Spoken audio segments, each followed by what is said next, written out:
welcome to my channel. If you're new here, my name is Brianne Beebe. I'm a high school math teacher, and last fall I shared a plan with me video, but it was for plan with me for like that first week of school. So it was fun to film, but nothing that I did that week was instruction. So I really wanted to come back and do another plan with me video that showed how I was planning my instruction during this crazy school year. So as I film this, it is Friday, March 5th. I have all of my assignments and everything scheduled and ready to go in Google Classroom for this coming week, which is March 8th through the 12th. So I'm planning out the following week, March 15th through the 19th. And I just always work really hard to be a full week ahead, and I'm going to explain a little bit of how I'm able to do that, but not entirely. So if you're really curious about how I'm able to stay a full week ahead, definitely check out some of my batch lesson planning videos. I'll have those linked down below. So I'm going to share how I use my scope and sequence, my weekly lesson plans template, and my digital planner to get all of this done. You ready? Let's get started. Okay, so as I said in the intro, today is March 5th as I'm filming. And this is the next week. It's March 8th through the 12th, and I've already planned all of this out. I have everything done and ready to go. It's scheduled in Google Classroom and everything. So once that happens, I'm able to start planning the following week. And I've already filled in what I'm doing with my geometry classes because I wanted to get an idea of what I would be able to get through before spring break. So what I do is I start here in my digital planner and I just go through the days for each course and just write down what topic we'll be working with. So in my general geometry course, and that's a remedial geometry course, we're finishing our 5th unit on the Thursday before. So when we come back to school on Monday, we'll be starting our new unit, which is Unit 6. I have all of my units and the lessons mapped out in a scope and sequence. So my next topic is the perimeter and area of polygons. So I'm going to write that in here. And we have a 2-day format where on the first day I teach the topic, and then on the second day they go and they practice the topic. So that takes care of Monday and Tuesday. On Wednesday I have solids written down, and solids is something that I really enjoy teaching, but being that we're virtual, it's not going to be quite the same. So I'm going to do solids like an introduction and go over the shapes that they need to know, but I'm not going to go further like I did with my geometry class. My on-level geometry class, they have cross sections on Monday, and then on the previous Thursday they had rotating 2D shapes. So I took the lesson on solids, and that's normally a one-day lesson that incorporates rotating the 2D shapes and the cross sections, and I split it up into 2 days because I'm not sure about teaching it virtually. I think it's not going to go quite as well as it normally would. And then after solids, we'll be on volume. And so I teach a volume of prisms and pyramids first. I know typically people would do prisms and cylinders, but I like the compare and contrast of using the 1/3 for pyramids versus not having to use it for the prisms. Okay, so that's everything for my general geometry class. Then I'm going to go through and do my pre-calc and calc class. And I mean, actually, we're on calculus now. We finished pre-calculus in the first semester. And so the second semester, we do calculus. And we are on Unit 2. In the previous week, we finished up the product rule and quotient rule. And then we also did derivatives of trig functions. That was one lesson I split up over 3 days. So I've been doing that a lot with my lessons, just splitting them up over multiple days instead of teaching them all in one day. Okay, so then the next thing that I would have in calculus would be the chain rule. And what I want is to do a quiz in between there. So I might just be scheduling a quiz on a Monday. I normally don't like to do that, but that's just where we are. So I have the quiz in there, and then we're working on the chain rule. And then for calc, because it's still a new course to me, this is my only second time teaching it, I'm putting down a number code of the unit dot lesson. And we're going to do 2 days of the chain rule. So we'll have an extra day to practice. And then after that, we have implicit differentiation.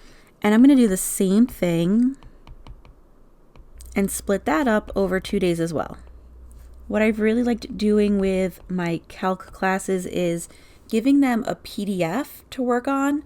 So it would be like giving them a worksheet and letting them do the work on a separate piece of paper and then giving them the answers right away so that they can check their own work and then ask me questions. And then on the second day, we can go ahead and do like a Google form or something where they submit work. It's just tricky because there are so many different symbols and just math notation that they can't really do online. Like, it's really hard. And I know that there are programs out there, and I appreciate that you might want to help and suggest them, but please just don't. My school doesn't let us use whatever we want. It's a whole thing. So I have my plan in front of me, and now I'm going to go over to my computer. Okay, so here's what my scope and sequence looks like. This is in Google Sheets. This is something I put together at the beginning of the school year. So truthfully, with my geometry scope and sequence, I've been working on it since I first started teaching geometry back in 2012. So this is what it's evolved into, and I just love having it in Google Sheets. It's so much easier. I can access it from a computer, I can access it from my iPad, and it's really quick, easy, and simple to update. The only thing I don't like is that when I put in the objectives, which is just under the student aims heading, I can't put bullet points. So if Google could fix that, that'd be great. But I have the title, the number of days, which is the one thing that I'm still like trying to hone in on. Like, that's not accurate. An essential question, because sometimes we need those. I honestly think they're the most useless thing ever, but that's just my opinion. I have my lesson title and content standards. So I have the title in bold. I put a number on my lessons, so I have like it in sequence. And then I have my standards from Common Core written out right here. Then I have all my objectives, and then I have any resources or notes that I have on the lesson. So this is a link to a resource that I used. Here I have notes about how I want to split up a certain lesson into multiple days. And so in geometry, we've just finished our right triangles unit. We still have not gone into law of sines and cosines yet, but I have it in there for when we need to. It's supposed to be coming, but who knows right now because everything's so up in the air. So right now we are on our measurement or volume unit, and this is the scope and sequence that I'm looking at for that. And we start the unit, not the unit, we start this week off here on this lesson, and then we're going to move on to this lesson next. So I have my scope and sequence ready so that I can fill in the lessons that I'm doing for the different days of the week. And then I have my lesson plans. So I'm going to walk through how I set this up for a new week. So it's in Google Sheets again, and that makes it really easy for me to find like previous weeks, and I can scroll along and get all the way back to the beginning of the year when I need to. I've color coded them so that every color is a new unit. And let's see, I'm going to go here. I'm going to duplicate, and I always just duplicate from the week before. I'm going to rename this, and this is for 3/15 through 3/19. And everything that's here in blue is actually for my right triangles unit. I'm actually thinking maybe, yeah, that was actually from similarity, and I never updated it. So if I go back, this is where right triangles really started. So all of these should be purple. All right, so it was in this week, 3/8 through 3/12, that I switched from Unit 6 to Unit 7. And now that I'm on Unit 7 for the first full week, I'm going to change it to a color. So I'm going to go from purple to pink. So now everything that has pink on the bottom will be from Unit 7. And I used pink way at the beginning, so I can still tell the difference that was Unit 1. And now we're on Unit 7 right here. So I'm going to go through the column where I have the date, and I'm going to update it to the current week. So this is really easy. I can just double click, and then it's the following week. So it's the one right under the number that's there. So on March 12th, we don't have school. So I just gray those out, and I put in no school, but we have school now. So I'm going to fill that in, and then I have differentiation notes, and that's what takes up all the space here. let's see, so I won't need those videos. So in this week, we're Unit 7 all the way through, and I'm going to delete most of these because I don't need them anymore. The only thing I still need is like the standard from here. I mean the objective, because I took that one lesson and split it up into 2 days. So this day it's solids part 2. And for part 2, what we're doing is cross sections. And then I'm going to go in and fill out my other lesson topics for the rest of the week. Okay, so I have those filled in. I do have a day that we're doing test corrections from Unit 6, so I did put this back to Unit 6. And I always do like a really generic objective. I can demonstrate my understanding from the unit. And then we have volume of prisms and pyramids for 2 days. And then we'll have volume of cylinders and cones for 2 days. So I'm going to go to my scope and sequence and find the most appropriate objective. And it would be this one here. And I'm just going to copy and paste it onto my lesson plan template.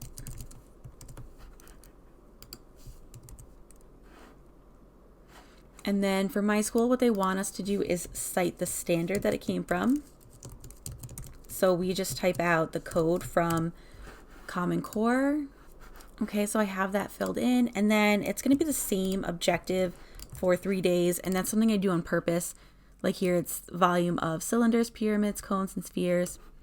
I really need to include prisms in there. And that way I can just keep that one objective instead of having to rewrite it a million times. Okay, so each day of the week we do a different connection or warm up at the beginning of class. So I've been following just this format of Monday is a quote of the week, Tuesday which one doesn't belong, and I get that off of a website. I'll link it below. We do a check-in where they can send me an emoji or just tell me how they're feeling. We do a this or that question on Thursdays, and then we have a weekly check-in survey every Friday. So now this part here is what my school district wants me to fill in. What are the instructional activities that the teacher's doing synchronously, asynchronously, and then for students synchronously or asynchronously. So I've been leaving these blank because like I'll think that I'm going to do a Google form and then later change my mind and do something different. So I've been going back at the end of the week and filling these in. I just obviously didn't do that this week yet. We also have the closure, which I've just been saving for the end when I fill those in. And then the assessment as well, that kind of goes along with what the students are doing as far as is it a Google form, slides, sheets, whatever. I always have my differentiation in there, like ready to go. It's kind of the same every time. And then I have materials, so whatever resources I end up using, I fill in there. So that's pretty much everything I do for my lesson plans. And then I go on and do the same thing for calculus. And I'll do the same thing again for my other geometry class. But I have the same thing all set up for general geometry. I went through and added in everything for this coming week. And I did the same thing in my calculus lesson plans.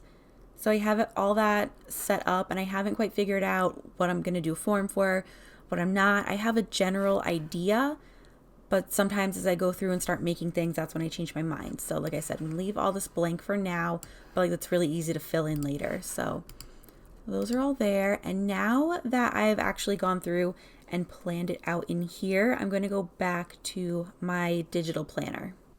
Okay, so back in my digital planner, what I'm going to do is take, the lag kills me on this, and I figured out how to fix it, but I can't really do anything about it until the year's over and I'm setting this all up again.